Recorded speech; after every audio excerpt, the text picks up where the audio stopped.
రాష్ట్రాల్లో చలి తీవ్రత పెరిగింది. తెలంగాణలో చలి రోజురోజుకు పెరుగుతోంది. దీంతో రాత్రిపూట ఉష్ణోగ్రతలు రోజురోజుకు పడిపోతున్నాయి. కొన్ని చోట్ల రాత్రివేళ ఉష్ణోగ్రతలు 13 నుంచి 14 డిగ్రీల వరకు నమోదవుతున్నట్లుగా వాతావరణ శాఖ అధికారులైతే తెలుపుతున్నారు.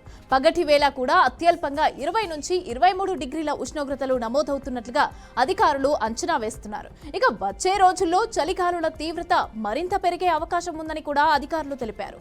చలి తీవ్రత పెరుగుతున్న నేపథ్యంలో వృద్ధులు, చిన్నారులు, బాలింతలు, గర్భిణీలు, దీర్ఘకాలిక వ్యాధులతో బాధపడేవారు తగిన జాగ్రత్తలు తీసుకోవాలని వైద్యులు చెబుతున్నారు.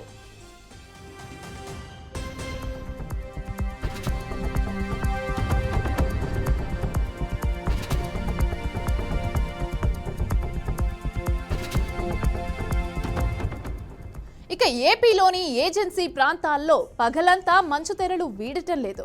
పట్టణ, గ్రామీణ ప్రాంతాలనే తేడా లేకుండా కనిష్ట ఉష్ణోగ్రతలు గణనీయంగా పడిపోతున్నాయి. ఏజెన్సీ ప్రాంతాల్లో పొగమంచు కురుస్తూ ఉండటంతో రాకపోకలకు ఇబ్బందులు ఎదురవుతున్నాయి.